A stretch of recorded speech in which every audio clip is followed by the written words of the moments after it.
प्रिय विद्यार्थियों, आज का हमारा विषय है प्रबंध के आधारभूत सिद्धांत। इसके अंतर्गत हम प्रख्यात प्रबंधशास्त्री हेनरी फेयल द्वारा प्रतिपादित किए गए 14 सिद्धांतों का वर्णन पढ़ेंगे।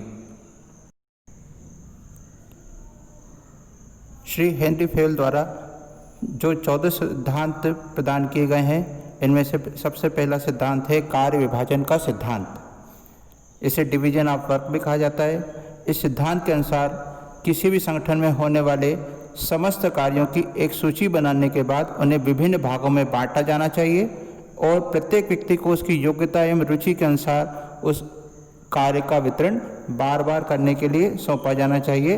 अर्थात एक ही कार्य को उसे बार बार करना हो, इस प्रकार की व्यवस्था बनाई जानी चाहिए। इस प्रकार की व्यवस्था से विशिष्टीकरण के लाभ को प्राप्त किया जा सकता है। इस सिद्धांत को अपनाने से निम्नलिखित लाभ प्राप्त होते हैं। पहला, हमें विशिष्टीकरण के लाभ प्राप्त होते हैं, जिससे कि काम की किस्मों में वृद्धि होती है, उत्पादन की गति बढ़ जाती है, संसाधनों के अपव्यय में कमी आती है। दूसरा लाभ होता है कर्मचारियों की कार्यकुशलता में वृद्धि के रूप में।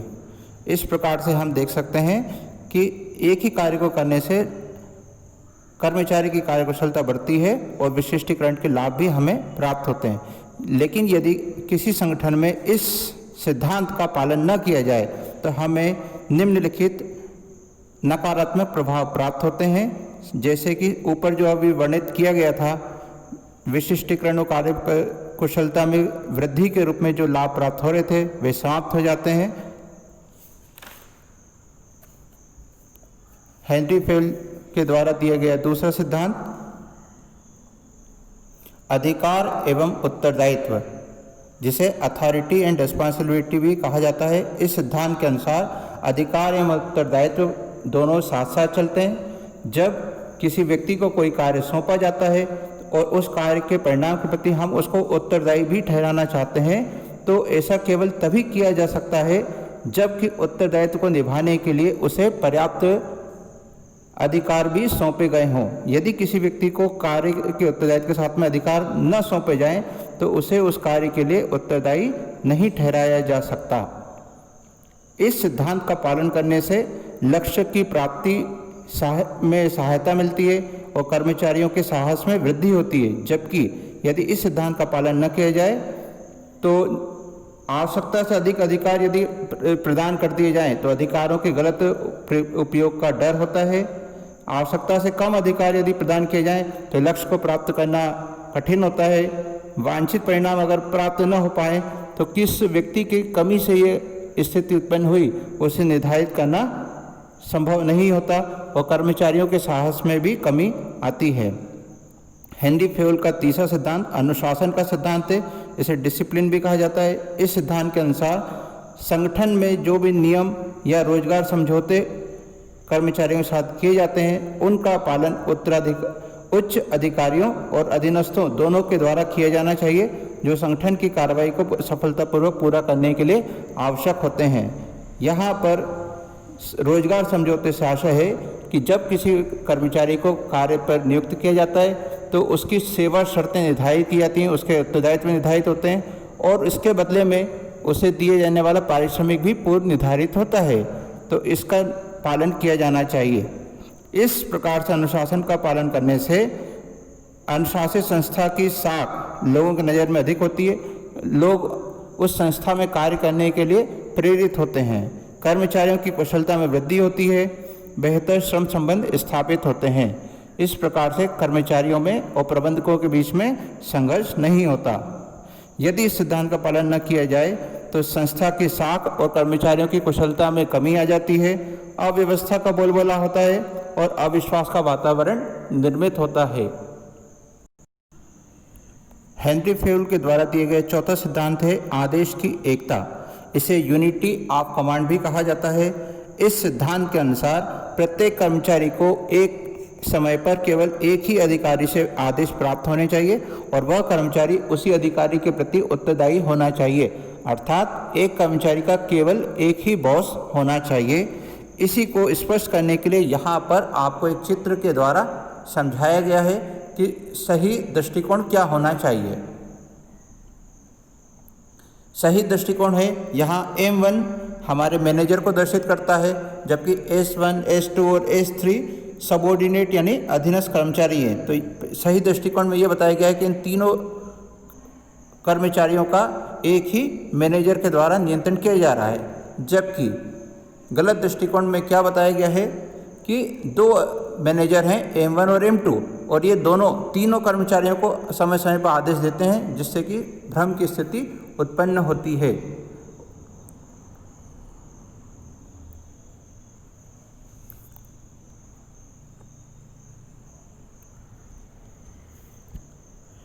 आदेश की एकता के सिद्धांत का पालन किए जाने से अधीनस्थों के लिए भ्रम की स्थिति उत्पन्न नहीं होती। अधीनस्थों की कार्यकुशलता में वृद्धि होती है, अधिकारियों की कार्यकुशलता में भी वृद्धि होती है। कर्मचारियों और अधिकारियों को उत्तरदायित्व के निर्धारण में आसानी होती है। संगठन में सौहार्दपूर्ण वातावरण रहता है। अधिकारियों में भी आपसी संघर्ष नहीं होता, कर्मचारियों को भी असुविधा नहीं होती। यदि इस सिद्धांत का पालन न किया जाए तो अधीनस्थों के लिए भ्रम की स्थिति उत्पन्न होती है, अधीनस्थों की कार्यकुशलता में कमी आती है, अधिकारियों की कार्यकुशलता में भी कमी आती, क्योंकि आपस में उनके बीच में तालमेल न होने से एक व्यक्ति के कारण दूसरे व्यक्ति के कार्य में बाधा उत्पन्न हो जाती है। उत्तरदायित्व के निर्धारण में कठिनाई, जब किसी कार्य में कमी रह जाती है तो उस वक्त ये कहकर बचना आसान हो जाता है कि दूसरे व्यक्ति के द्वारा दिए गए आदेश के कारण हमारा कार्य नहीं हो पाया, क्योंकि कर्मचारी दूसरे कार्य में व्यस्त थे। इस प्रकार से उत्तरदायित्व निर्धारित करना भी कठिन हो जाता है और संगठन में अव्यवस्था बढ़ जाती है। अधिकारियों के आपसी अहम को भी ठेस पहुंचती है, जिससे कि झगड़े शुरू हो जाते हैं। हेनरी फेयल का 5वां सिद्धांत निर्देश की एकता या यूनिटी ऑफ डायरेक्शन। इसका अभिप्राय है कि क्रियाओं के प्रत्येक समूह के लिए जिनका समान उद्देश्य हो, एक ही अध्यक्ष एवं एक ही योजना होनी चाहिए। यहाँ पर यह समझना आवश्यक है कि यहाँ क्रियाओं के किस समूह की बात की जा रही है। जैसे कि किसी कारखाने में यदि 2 वस्तुओं का उत्पादन का कार्य किया जाता है तो उनके दोनों के अलग अलग डिवीजन बनाए जाने चाहिए, क्योंकि दोनों उत्पादों का बाजार और उनकी समस्याएं भी अलग अलग किस्म की होती हैं, इसलिए उनके लक्ष्य भी अलग होंगे। दोनों विभागों को अपनी अपनी स्थिति को ध्यान में रखकर अलग अलग अध्यक्ष का चुनाव करना चाहिए। इस प्रकार से उनके आदेश केवल उनके डिवीजन में ही लागू होंगे, अन्य डिवीजन पर वो प्रभावी नहीं होंगे। इससे निर्देशों की एकता बनी रहती है। इस सिद्धांत का पालन करने से अधिकारी के एक जैसी क्रिया से सम्मिलित होने के कारण विशिष्टीकरण के लाभ प्राप्त होने लगते हैं। संगठन की कार्यकुशलता में वृद्धि होती है, उद्देश्यों को प्राप्त करना आसान होता है और क्रियाओं में एक रूपता आने से समन्वय में भी मदद प्राप्त होती है। यदि इस सिद्धांत का पालन न किया जाए तो हमें निम्नलिखित हानि होती है। विशिष्टीकरण के लाभ प्राप्त नहीं होंगे, कार्यकुशलता में कमी आएगी, उद्देश्य प्राप्त करना कठिन होता जाएगा और क्रियाओं में एक रूपता के अभाव से समन्वय में कमी का सामना करना पड़ेगा। परीक्षा की दृष्टि से आदेश की एकता एवं निर्देश की एकता के प्रश्न परीक्षा में पूछे जा सकते हैं, इनको अच्छे से तैयार करना चाहिए। हेनरी फेयल के द्वारा दिए गए 6वां सिद्धांत है व्यक्तिगत हित सामान्य हित के अधीन। इस सिद्धांत के अनुसार एक कर्मचारी के हितों पर संगठन के हितों को प्राथमिकता दी जानी चाहिए।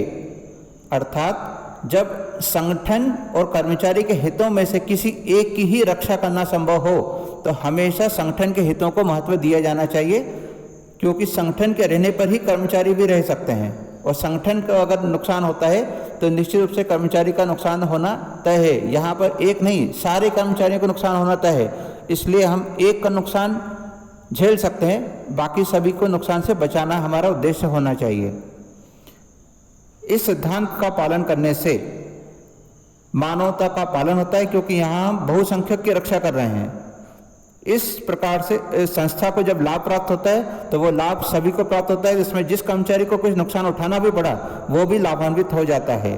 संगठन के उद्देश्यों की प्राप्ति की जा सकती है और व्यक्तिगत एवं संगठन के उद्देश्यों में समन्वय स्थापित किया जा सकता है। लेकिन यदि इस सिद्धांत का उल्लंघन करते हुए कार्य किया जाए तो मानवता का हनन होगा, क्योंकि हम एक कर्मचारी के हित को सुरक्षित करने के लिए सारे कर्मचारियों के हितों को दांव पर लगा रहे हैं, उन्हें हानि पहुंचा रहे हैं। ईर्ष्या में वृद्धि होगी। यदि किसी एक कर्मचारी को लाभ पहुंचाया जाए तो बाकी के सभी कर्मचारी भी इस प्रकार से सुविधाओं की डिमांड करेंगे, तो उससे संगठन को हानि का सामना करना पड़ सकता है और उस कर्मचारी के प्रति जिसे लाभान्वित किया गया बाकी सभी द्वेष की भावना से भर जाएंगे, क्योंकि उस कर्मचारी के कारण उन्हें नुकसान उठाना पड़ा। संगठन के उद्देश्यों को प्राप्त करने में बाधाएं खड़ी हो जाती हैं, क्योंकि बाकी सभी कर्मचारी भी विरोध में खड़े हो जाते हैं। व्यक्तिगत एवं संस्थागत उद्देश्यों में समन्वय में कमी आ जाती है।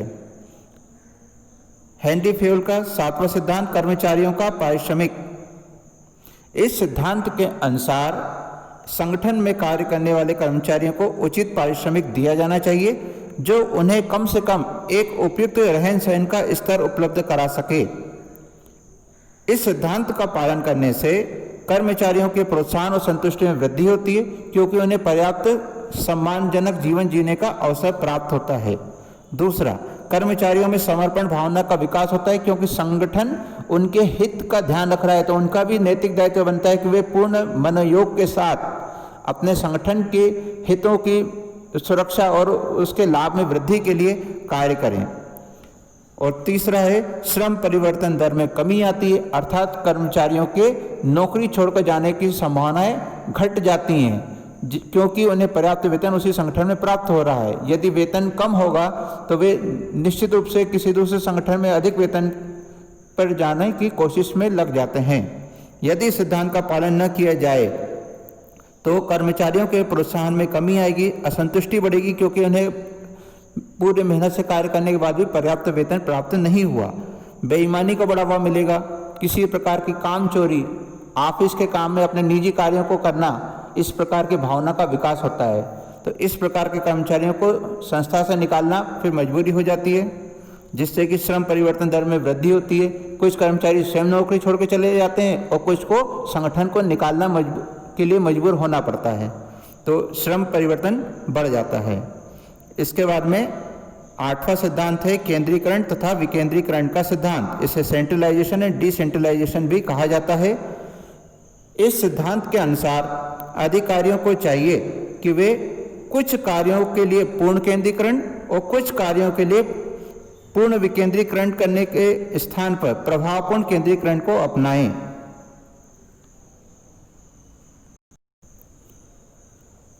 जैसे कि यहाँ प्रभावपूर्ण केंद्रीकरण से आशय है कि जो अत्यधिक महत्वपूर्ण क्रियाएं होती हैं उनके अधिकार वरिष्ठ अधिकारियों के पास सुरक्षित होने चाहिए, अर्थात उन पर निर्णय केवल उन्हीं के द्वारा लिया जाएगा, जबकि कम महत्वपूर्ण अधिकारों से संबंधित निर्णय लेने का अधिकार अधीनस्थ अधिकारियों को सौंपा जाना चाहिए। अधीनस्थ कर्मचारी यानी कि मध्य स्तरीय और निम्न स्तरीय जो प्रबंधक हैं उन्हें इस तरह के अधिकार सौंपे जाने चाहिए।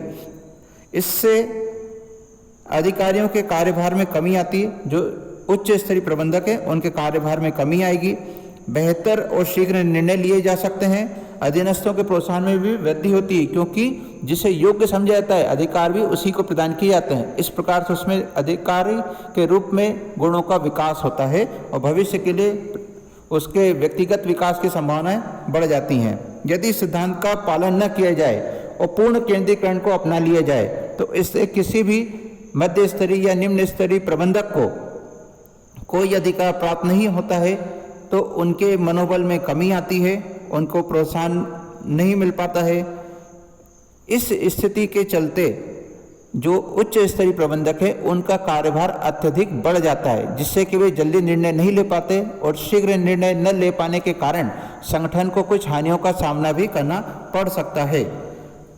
जल्दबाजी में निर्णय लेने के कारण उतावले और गलत निर्णय लिए जाने की संभावना बढ़ जाती है, जबकि यदि पूर्ण विकेंद्रीकरण कर दिया जाए, पूर्ण विकेंद्रीकरण का आशय है कि समस्त अधिकारों को अपने अधीनस्थों में बांट दिया जाए, तो ऐसी स्थिति में कम अनुभवी अधिकारियों के द्वारा गलत निर्णय लिए जाने की संभावना बढ़ जाती है। इसलिए यह आवश्यक है कि अत्यधिक महत्वपूर्ण कार्यों को वरिष्ठ अधिकारियों के द्वारा ही निर्णय लिए जाने चाहिए, जबकि कम महत्वपूर्ण कार्यों के संबंध में हमें निम्न स्तरीय या मध्य स्तरीय प्रबंधकों को अधिकार लेने की सुविधा उपलब्ध कराई जानी चाहिए। इससे उनका भी विकास होता है और वे परिस्थितियों को बेहतर ढंग से समझना सीख जाते हैं।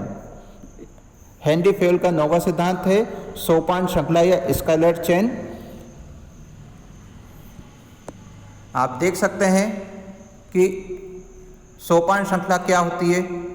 इसमें एक पिरामिड जैसी आकृति दिखाई गई है, जहां पर कि ए सर्वोच्च अधिकारी है, बी और एल समकक्ष अधिकारी हैं जो कि एक अधीनस्थ हैं और उनके नीचे जो कार्य कर रहे हैं उनके वरिष्ठ अधिकारी हैं।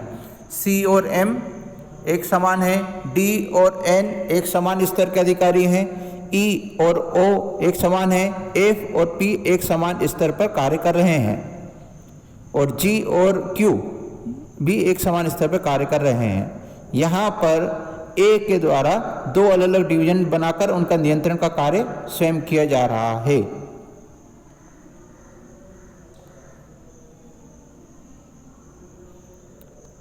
सोपान श्रृंखला का आशय है कि एक औपचारिक अधिकार रेखा का निर्माण किया जाना चाहिए, जिसमें कि उच्चतम अधिकारी और निम्नतम अधिकारी के बीच एक सीधी रेखा होनी चाहिए।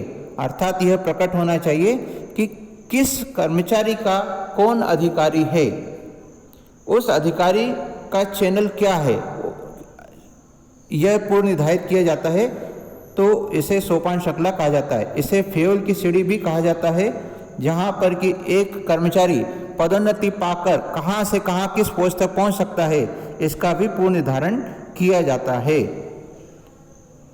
इसे जब इसमें दो अलग अलग डिवीजन में कार्य करने वाले कर्मचारी या अधिकारी एक दूसरे से जो समान पद में होते हैं उनके द्वारा आपस में संपर्क किया जाता है, तो इसे समतल संपर्क कहा जाता है। इस सिद्धांत का पालन करने से सूचनाओं का व्यवस्थित प्रवाह होता है, अधिकारियों के पूर्ण आदर से बेहतर संबंध होते हैं, सभी एक अपने वरिष्ठ अधिकारियों का पूर्ण सम्मान करेंगे तो बेहतर संबंध स्थापित होते हैं। किस अधिकारी के पास हमें अपनी समस्या भेजनी चाहिए, ये पूर्ण निर्धारित होने से उन समस्याओं का शीघ्र हल हो जाता है। लेकिन यदि इस सिद्धांत का पालन न किया जाए तब ऐसी दशा में सूचनाओं का अव्यवस्थित प्रभाव होता है। नज़दीकी अधिकारियों की आप जब अनदेखी करते हैं तो उससे कटुता का वातावरण उत्पन्न होता है। कोई भी अधिकारी ये नहीं चाहता कि उसका अधीनस्थ कर्मचारी उसे बाईपास करके उससे भी वरिष्ठ अधिकारी से सीधे संपर्क करे। यदि ऐसा होता है तो वो निश्चित रूप से उसके लिए कष्ट देने वाला विषय बन जाता है, जो कि कहीं ना कहीं असर दिखाता है, सूचना संबंधों में कड़वाहट पैदा होती है। इसलिए हमेशा स्केलर चेन का हमें पालन करना चाहिए। समय पर सूचना उपस्थित नहीं होने से भी समस्याओं में वृद्धि का सामना करना पड़ता है। इसके बाद हेनरी फेयल के द्वारा दिए गए प्रबंध के 10वें सिद्धांत को हम समझेंगे, व्यवस्था एवं क्रमबद्धता यानी ऑर्डर। इस सिद्धांत के अनुसार सही व्यक्ति को सही कार्य पर लगाना चाहिए और सही वस्तु को सही स्थान पर रखा जाना चाहिए। यहाँ पर दो मुख्य बिंदुओं की चर्चा की गई है, एक व्यक्ति के बारे में, दूसरा वस्तु के बारे में। तो हम दोनों के बारे में अलग अलग समझेंगे। यहाँ व्यक्ति हमारे मानवीय संसाधन है और वस्तुएं हमारे लिए भौतिक संसाधन है। तो भौतिक साधनों को जिन स्थान पर आवश्यकता होती है उनके पास में रखा जाना चाहिए और उनका रखने का एक निर्धारित स्थान भी होना चाहिए। इसके लिए अलमारी में या फिर अगर अलमारी में रखने योग्य वस्तु ना हो, उसका आकार बड़ा हो, तो किस कक्ष में उनको रखा जाएगा, किस हॉल में रखा जाएगा, उसको स्पष्ट करके रखा जाना चाहिए, जो कि पूर्व निर्धारित हो। बाहर सूचना लिखी होनी चाहिए कि यहाँ पर कौन सी सामग्री रखी गई है। तो इससे हमें उन्हें ढूंढने के लिए समस्याओं का सामना नहीं करना पड़ता, आसानी से वस्तु प्राप्त होती है। इसी प्रकार से हमारे जितने भी कर्मचारी हैं, उन कर्मचारियों को किस स्थान पर रहकर कार्य करना है वो भी पूर्व निर्धारित होना चाहिए। जैसे कि किसी स्कूल में ये व्यवस्था की जाती है कि स्कूल की जितने भी बिल्डिंग में कमरे हैं उसमें से किस रूम में कौन सी कक्षा लगेगी, ये पूर्व निर्धारित किया जाता है। और प्रत्येक शिक्षक जिसका उस कक्षा में अध्ययन कराने का दायित्व दिया गया है, वह वहां उपस्थित होकर निश्चित समय पर अपने कार्य को करता है। शेष समय वह स्टाफ रूम में बैठता है। इस प्रकार से स्टाफ रूम वह निर्धारित स्थान है जहां पर कि प्रत्येक शिक्षक को बैठना चाहिए, और यदि वो इस तरह से वहां पर नहीं बैठा हुआ है तो उसके कारण अव्यवस्था उत्पन्न होती है। इस सिद्धांत का पालन करने से भौतिक संसाधनों और मानवीय शक्ति का प्रभावपूर्ण उपयोग किया जा सकता है। आने जाने में लगने वाले समय की कमी का सामना नहीं करना पड़ता, वस्तुओं को ढूंढने में समय की बर्बादी नहीं होती। तो इस प्रकार से हम समय की बर्बादी को रोक सकते हैं और अपने भौतिक संसाधन और मानवीय शक्ति का पूर्ण उपयोग कर सकते हैं। इससे अनुशासन भी बेहतर होता है। लेकिन यदि इस सिद्धांत का पालन न किया जाए तो हमारे भौतिक संसाधन और मानवीय संसाधनों का दुरुपयोग होता है। यदि कर्मचारी अपने निर्धारित स्थान पर नहीं होंगे तो उनके द्वारा किए जाने वाले कार्य को करने में उनके द्वारा कम समय दिया जाएगा, उन्हें बार बार ढूंढना पड़ेगा, और चूंकि वो अपने स्थान पर नहीं है तो इस प्रकार से उनको ढूंढने की स्थिति में दुर्घटनाओं की संभावना भी बढ़ जाती है और अव्यवस्थाएं बढ़ने लगती हैं। इसके बाद में हम हेनरी फेयुल के द्वारा दिए गए 11वें सिद्धांत समता या इक्विटी के सिद्धांत को समझेंगे। इस सिद्धांत के अनुसार प्रबंधकों को अपने अधीनस्थों के साथ जितना संभव हो निष्पक्षता पूर्वक व्यवहार करना चाहिए, जिससे कि उनमें कार्य के प्रति समर्पण की भावना का विकास हो सके। इस सिद्धांत का आशय यह है कि प्रबंधक को सभी कर्मचारियों को एक समान दृष्टि से देखना चाहिए, एक जैसी सुविधाएं सभी को दी जानी चाहिए और एक जैसे व्यवहार सभी के साथ में किया जाना चाहिए। यदि किसी व्यक्ति के साथ में अत्यधिक सुविधाजनक कार्य ढंग से व्यवहार किया जाता है और दूसरे व्यक्ति पर प्रति कठोरता से व्यवहार किया जाएगा तो ये समस्या का बढ़ावा देने वाला तरीका साबित होता है।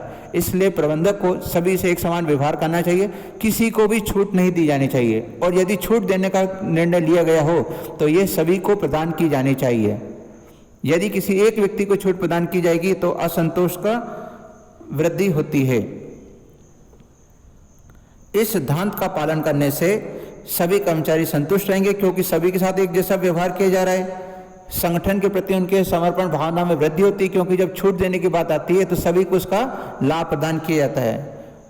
कुशल कर्मचारी अपनी कुशलता को और बढ़ाने का प्रयास करते हैं क्योंकि बेहतर बनेंगे तभी आप आगे बढ़ेंगे। अकुशल कर्मचारी कुशलता प्राप्ति का प्रयास करते हैं। जब हम कार्य करते हैं तो लगातार हमारे अनुभव के आधार पर यह कहा जा सकता है कि कौन व्यक्ति ज़्यादा अच्छा कार्य करता है और कौन व्यक्ति कम अच्छा कार्य कर पा रहा है। तो जिसके कार्य में सुधार की संभावना दिखाई देती है उन्हें और बेहतर कर्मचारी बनने के लिए प्रेरित किया जाता है। यदि इस सिद्धांत का पालन न किया जाए तो कुशल कर्मचारी ये महसूस करेंगे कि जब अकुशल व्यक्तियों को भी वही लाभ प्राप्त होता है जो कि उन्हें मिल रहा है तो वे भी क्यों ज़्यादा कार्य करें। तो इस प्रकार से असंतुष्टि का दौर प्रारंभ हो जाता है। कुशल कर्मचारी संगठन के ऊपर भरोसा करना बंद कर देते हैं और कुशल कर्मचारी की कुशलता में कमी आती है क्योंकि वे भी ये महसूस करते हैं कि जब हम ज़्यादा कार्य करते हैं, ज़्यादा मेहनत से कार्य करते हैं, उसके बाद भी हमको वही सुविधा मिल रही है जो कि कम कार्य करने वालों लापरवाह कर्मचारियों को मिल रही है, तो हम भी क्यों इतनी बेहतर ढंग से कार्य करें। इस प्रकार से वे फिर लापरवाही करना शुरू कर देते हैं और जब कम कुशल कर्मचारियों के द्वारा किए जाने वाले लापरवाहीपूर्ण कार्यों पर भी कार्रवाई नहीं होती तो उनके लापरवाही में और वृद्धि होने लगती है। हेनरी फेयुल द्वारा प्रतिपादित सिद्धांतों में अगला सिद्धांत है कर्मचारियों में स्थायित्व, स्टेबिलिटी ऑफ पर्सनल। इस सिद्धांत के अनुसार कर्मचारियों का स्थायित्व बना रहना चाहिए जिससे कि संगठन के कार्य कुशलतापूर्वक जारी रह सकें। इसका अर्थ है कि जब किसी कर्मचारी को संगठन में नियुक्त किया जाए तो उसे हटाया नहीं जाना चाहिए।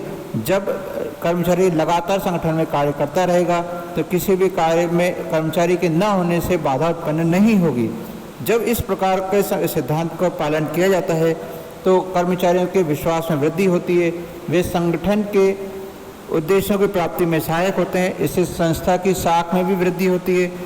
अच्छे कर्मचारी उस संगठन से हमेशा जुड़े रहना चाहते हैं क्योंकि उन्हें नौकरी जाने का भय नहीं होता और बार बार नए कर्मचारियों के आने से हमें उन्हें प्रशिक्षण देना पड़ता है जिस पर भी व्यय करना पड़ता है। इस प्रशिक्षण की लागतों में ही कमी आती है जिससे कि संगठन ज़्यादा प्रभावी सिद्ध हो सकता है। लेकिन यदि इस सिद्धांत का पालन न किया जाए तब ऐसी स्थिति में कार्यरत कर्मचारियों इस बात का भय बना रहता है तो उन्हें कभी भी नौकरी से हटाया जा सकता है। इससे उनमें अविश्वास का वातावरण निर्मित हो जाता है। जब किसी संस्था से कर्मचारियों को जल्दी जल्दी हटाया जाता हो तो उस संस्था की साख में कमी आती है। कर्मचारी जो बाहरी व्यक्ति होते हैं, बाहरी आवेदक होते हैं, वे उस संस्था में नौकरी करने के प्रति इच्छुक नहीं होते। अच्छे कर्मचारी भी संस्था को छोड़कर चले जाते हैं या उन्हें हटा दिया जाता है, जिससे संस्था को अच्छे कर्मचारी की कमी का सामना करना पड़ता है और उस संस्था को भर्ती और प्रशिक्षण देने पर बहुत भारी व्यय करना पड़ता है। इस प्रकार से हम देख सकते हैं कि कर्मचारियों को स्थायी रूप से बनाकर रखना संगठन के लिए ज़्यादा लाभदायक होता है। प्रबंधन का 13वां सिद्धांत जो हेनरी फेयल द्वारा दिया गया है, इस सिद्धांत का नाम है पहल क्षमता या इनिशिएटिव। इस सिद्धांत के अनुसार संगठन में कार्यरत कर्मचारियों को योजना बनाने और लागू करने का अवसर प्रदान किया जाना चाहिए। कार्यरत कर्मचारियों को जब हम किसी कार्य का दायित्व सौंपते हैं तो उन्हें उस कार्य को किस प्रकार से किया जाना चाहिए, इसकी योजना बनाने का अवसर उपलब्ध कराना चाहिए। उस योजना को वे किस प्रकार से लागू करना चाहते हैं, इसके लिए उनके दिमाग में क्या आइडिया है, उसे लागू करने का अवसर दिया जाना चाहिए। जब हम इस सिद्धांत का पालन करते हैं तो उससे कर्मचारियों की सोचने की शक्ति का विकास होता है। वे अपने द्वारा सोचे गए कार्यों को लागू करने की कोशिश करते हैं। इससे उनके निर्णय लेने की क्षमता का विकास होता है और कर्मचारी का अपने संस्था के प्रति लगाव में वृद्धि होती है, क्योंकि वो संगठन उन्हें आगे बढ़ने का और बेहतर कर्मचारी में बदलने का अवसर उपलब्ध कराता है। यदि इस सिद्धांत का पालन न किया जाए तो कर्मचारी स्वयं सोचने का प्रयास नहीं करते, उनके सोचने समझने की शक्ति क्षीण होती जाती है, उसमें कमी आ जाती है। असहयोग का वातावरण निर्मित होता है, क्योंकि कर्मचारी ये उम्मीद करते हैं कि हमारे जो बॉस हैं जब तक वे हमें किसी योजना या कार्य की जानकारी नहीं देंगे तब तक हमें कुछ करने की ज़रूरत क्या है। और इस प्रकार की स्थिति में जब किसी कर्मचारी को स्वयं कोई कार्य करने का अवसर नहीं मिलता तो उसके संगठन में लगाव में भी कमी आ जाती है। संस्था के प्रति उसमें लगाव कम हो जाता है, क्योंकि उसे लगता है कि यहाँ पे मेरी तो कुछ चलती नहीं, मुझे तो कुछ करने को मिलता ही नहीं है, सिर्फ आदेश का पालन करना है। तो जब आदेश मिलेगा तब कार्य कर लेंगे। हेनरी फेयल द्वारा दिए गए 14वां और अंतिम सिद्धांत है सहयोग की भावना। इसे एस्पिरिट डी कॉर्प्स भी कहा जाता है। इस सिद्धांत के अनुसार एक प्रबंधक को लगातार अपने कर्मचारियों से बातचीत के दौरान टीम भावना का विकास करने का प्रयास करना चाहिए। ऐसा करने से प्रबंधक को अपने अधीनस्थों से वार्तालाप के दौरान मैं शब्द के स्थान पर हम शब्द का उपयोग को बढ़ावा देना चाहिए, उसका प्रयोग करना चाहिए। यानी कि हम यह काम करेंगे, न कि वो यह कहे कि मैं यह काम करूंगा। क्योंकि वह अकेले कार्य नहीं करता है, वो उसे सभी के साथ मिलकर कार्य करना होता है, इसलिए उसे हम यह कार्य करेंगे इस प्रकार की शब्दावली का उपयोग करना चाहिए। इससे अधीनस्थों को भी लगता है कि उनके बिना संगठन में वो कार्य होना संभव नहीं है, वे अत्यधिक महत्वपूर्ण है संस्था के लिए, तो उनका अपनी संस्था के प्रति लगाव में वृद्धि होती है। जब इस सिद्धांत का पालन किया जाता है तो टीम भावना से काम करने की प्रेरणा मिलती है, उद्देश्यों को प्राप्त करना आसान होता है, क्योंकि सभी कर्मचारी पूर्ण मनोयोग से उसमें शामिल होते हैं और सभी कर्मचारियों के बीच में अच्छे संबंधों का विकास होता है। प्रबंधन और श्रम के बीच में संघर्ष खत्म होता है। यदि इस सिद्धांत का पालन न किया जाए तो टीम भावना का हनन होता है, उद्देश्य को प्राप्त करने में कठिनाई का सामना करना पड़ता है और प्रबंधन और श्रम के बीच में संबंधों में कड़वाहट उत्पन्न हो जाती है या बढ़ने लगती है। इस प्रकार से हम देख सकते हैं कि इन 14 सिद्धांतों के द्वारा हेनरी फेयल ने प्रबंध का संबंध मनुष्य से होने के कारण यह कहा है कि चूंकि मनुष्य के मानसिक स्तर में समय परिस्थिति के अनुसार बदलाव आता है, इसलिए कुछ भी अंतिम रूप से नहीं कहा जा सकता। इन 14 सिद्धांतों को समय परिस्थिति में किस प्रकार से, किस समय किस परिस्थिति में किस प्रकार उपयोग किया जाए, यह प्रबंधक के अनुभव, उसकी कुशलता और निर्णय लेने की शक्ति पर निर्भर करता है। फेयल द्वारा प्रस्तुत सिद्धांतों में लोचशीलता का तत्व विद्यमान है, अर्थात वह ये कहना चाहते हैं कि ये 14 सिद्धांत तो हैं, परंतु सभी 14 सिद्धांतों का ही पूरी तरह से पालन किया जाए यह आवश्यक नहीं है। हम इनमें से आवश्यकता और परिस्थिति के अनुसार किसी सिद्धांत को अधिक महत्व दे सकते हैं और किसी सिद्धांत को चाहे तो शिथिल भी कर सकते हैं और अपने संगठन के उद्देश्य को प्राप्त किया जा सकता है। इस प्रकार से हेनरी फेयल के 14 सिद्धांत समाप्त होते हैं।